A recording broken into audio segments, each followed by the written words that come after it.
Hello and welcome to another episode of the Working Conversations podcast, where we talk all things leadership, business communication, and trends in organizational life. I'm your host, Dr. Janel Anderson.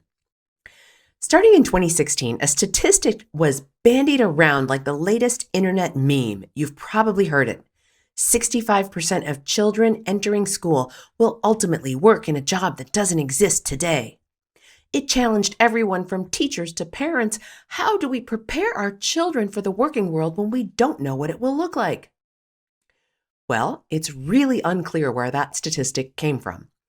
Some attribute it to the World Economic Forum's Future of Work report, published in 2016, where it says, quote, "By one popular estimate, 65% of children entering primary schools today will ultimately work in new job types and functions that don't currently yet exist." End quote. That quote is in there. It is in the World Economic Forum's Future of Work report, published in 2016. I read it myself. However, they don't cite where this so-called popular statistic came from. But shortly after that, it started showing up in popular business magazines and on the internet and everywhere. Now, a few brave souls have tried to find the source. One such person claims that versions of this statistic date all the way back to 1957. So it is an unfounded statistic. There are so many professions that have been around for 20 years, 30 years, 100 years that we are still going to need 20 years, 30 years, 100 years from now. So today on the podcast, we are not necessarily talking specifically about that unfounded percentage per se, but today on the podcast, we're talking about the concept of having a career and how that notion has changed over the years and how it will continue to change well into the future. Okay, so we all know that the world of work is changing and changing rapidly, and the pace of that change is accelerating. Advancements in technology, the rise of the gig economy, and a global pandemic have all played a role in reshaping the way we work.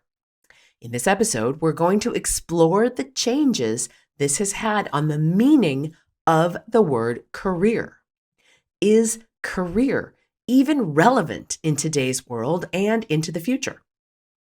Traditionally, a career was seen as a long-term commitment to a specific profession or industry. It was common for individuals to spend their entire working lives in one field, having one career, gradually moving up the ranks and earning promotions along the way.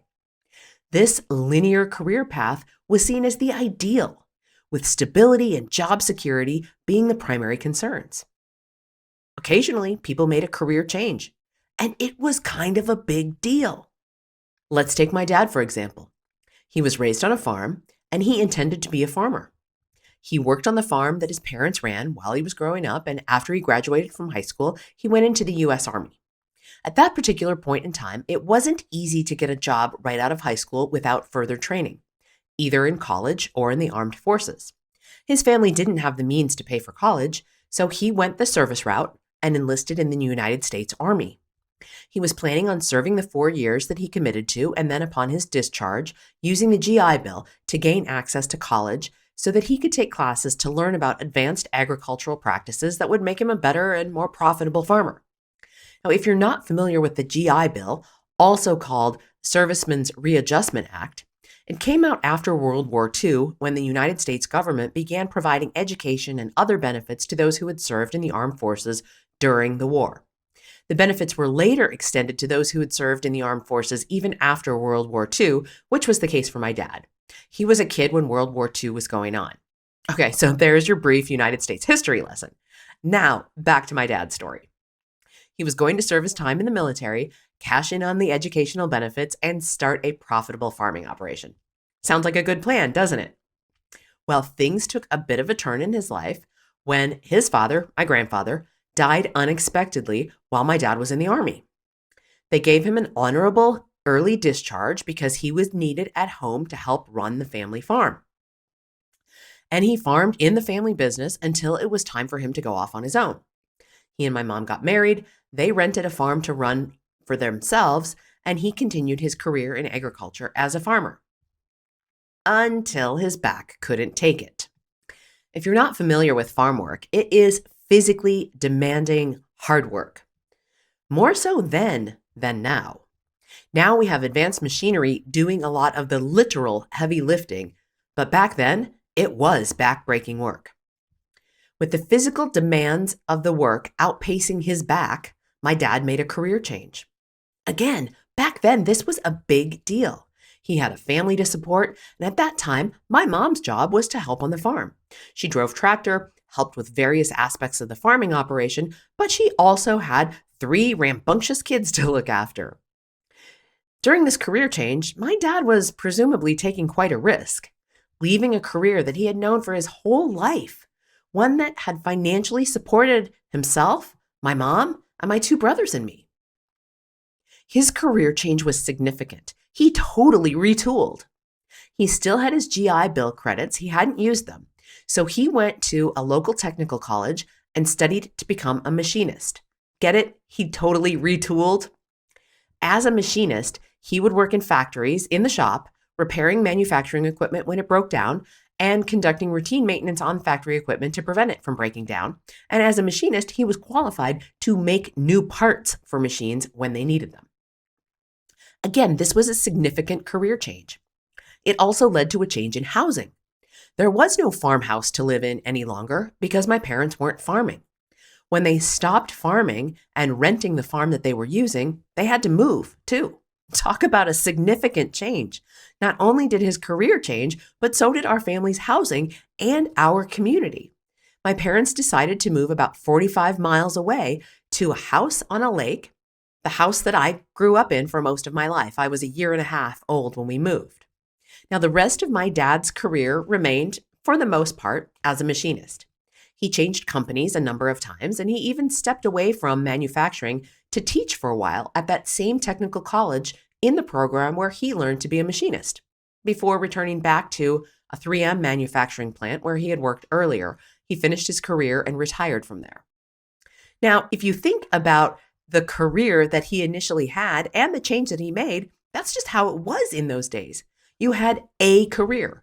And if you changed careers, it was kind of a big deal. However, the modern workplace looks very different. The gig economy has brought about a rise in freelance and contract work, allowing individuals to work on a project-by-project basis and choose the types of jobs they take. Remote work has also become ubiquitous as a result of the pandemic, enabling individuals to work from anywhere in the world and connect with colleagues and clients wherever they might find themselves. Advancements in technology have also played a significant role in the reshaping of the world of work. Automation and artificial intelligence have made some jobs obsolete while creating new ones in fields such as data science and cybersecurity. So those might be a few of the jobs that didn't exist when I was a kid. Now, this means that individuals may need to continually update their skills to stay relevant in the job market as things change.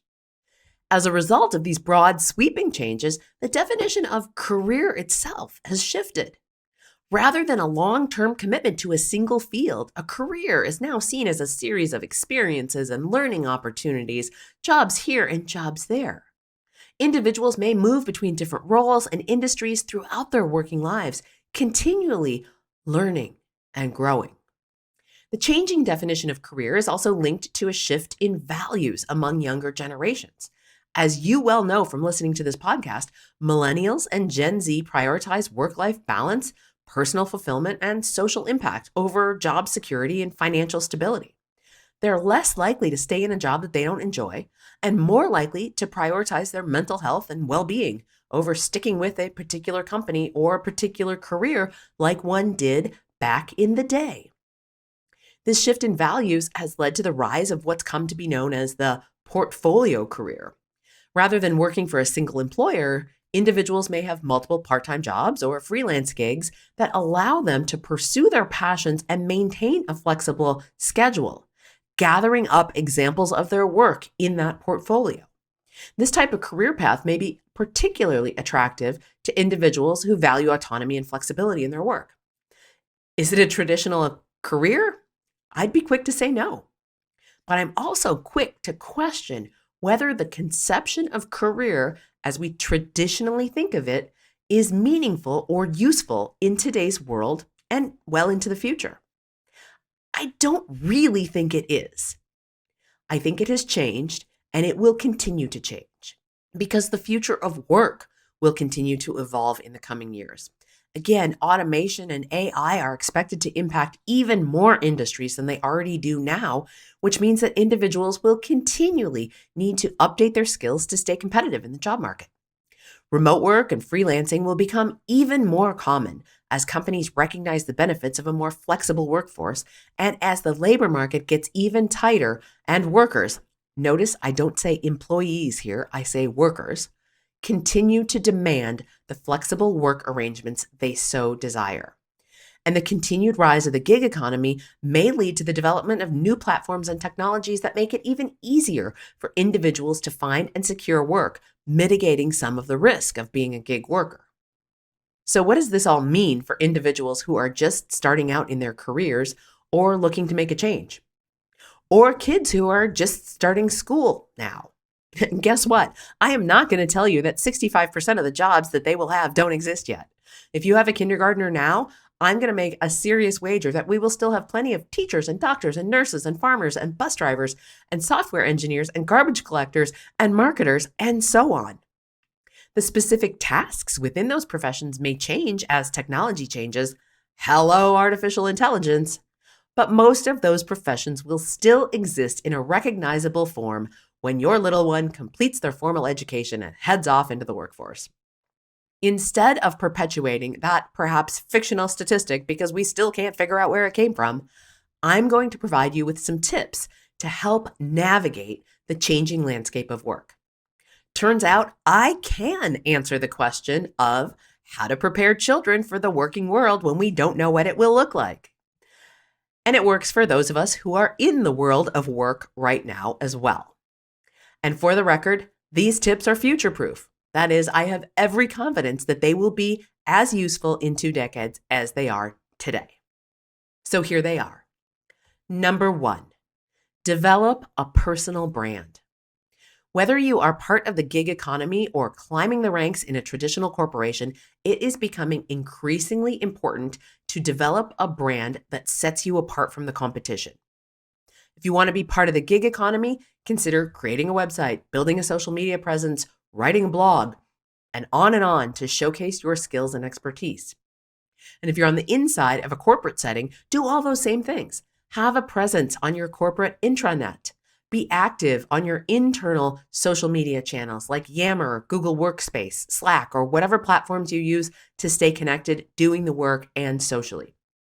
In short, be known. Number 2, embrace lifelong learning. With technology evolving rapidly, it's essential to stay continually updated in your skills in order to stay competitive in the job market. This might mean taking courses, attending workshops, or pursuing advanced degrees and certificates. Number 3, be flexible. The world of work is becoming more flexible, and it's important to be open to new opportunities and ways of working. Consider freelancing, part-time work, or remote work as potential options for your career if you are looking for that flexibility of the gig economy. And if you're on the corporate track, flexibility is key here too. Consider a lateral move to learn another part of the business if that promotion that you were hoping for doesn't come to pass. Number 4, build a diverse network. With a portfolio career, or if you're in the gig economy, it's important to have a diverse network of contacts who can help you find work and who can connect you with new opportunities. Likewise, inside a company, it's important to have a strong network as well. Attend industry events, join professional organizations, join an employee resource group if you're inside the organization, and use social media to continue to build your network. Number 5, prioritize personal fulfillment. While job security and financial stability are certainly important, they should not be the sole focus of your work life. Prioritize your mental health and well-being and pursue work that aligns with your values and your passions. When you do that, even if you don't like a particular gig or a particular position you're holding in a company, at least if you have that values alignment and that passion alignment, it's going to see you through it. And number 6, stay adaptable. The future of work is unpredictable, and it is essential to be adaptable and willing to pivot when necessary. Be prepared to take on new challenges and learn new skills, even if that means stepping outside your comfort zone. So there you have it, my friends. 6 things you can do to keep your future employment options evolving with the times and staying in motion, regardless of exactly what your path looks like. As for the concept of career, I think it's still relevant a bit as long as you don't tie it to outdated patterns of what careers used to be. And of course, if it helps you tell your career story. And here, of course, I'm making a callback to episode 1 of the Working Conversations podcast, where I explained the importance of being able to tell your career story as a cohesive narrative. I think that is still incredibly important. And if the framework of a career gives you the language and helps you with the narrative, I'm all for it. I don't think it's important to feel bound to a career, however. There is so much more fluidity and flexibility in today's world of work. We can take our transferable skills and move them from one field to the next without the jarring disruption that my dad must have felt in the early 1970s when he stopped farming and started doing something altogether different. As a quick recap, to succeed in this changing landscape, you will need to develop, number 1, a personal brand. Number 2, build a diverse network. Number 3, embrace lifelong learning. Number 4, be flexible. Number 5, prioritize your personal fulfillment. And number 6, stay adaptable. By doing so, you can build a fulfilling and successful career, or whatever you want to call it, that aligns with your values and passions. If you enjoy this content and you're watching on YouTube, make sure you hit the subscribe button and knock that little bell so you get notified every time there's a new episode out. As I've mentioned before, I'm starting to put some other videos there too. So even if you listen on a podcast player, you'll want to head over to YouTube and subscribe so you don't miss a thing. Wherever you're listening or watching, please leave me a review. It helps other listeners find me, and it just plain old makes me feel good. Until next time, my friends, be well.